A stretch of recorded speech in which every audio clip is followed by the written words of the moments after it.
Let's be honest, nobody likes data centers.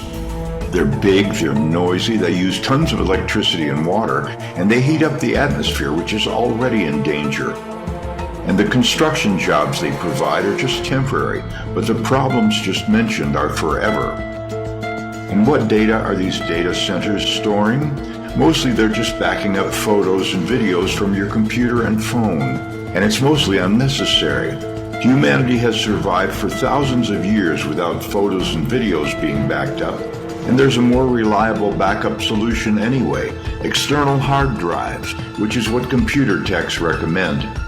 Do your part to ditch data centers by investing in a reliable external hard drive to back up your valuable stuff.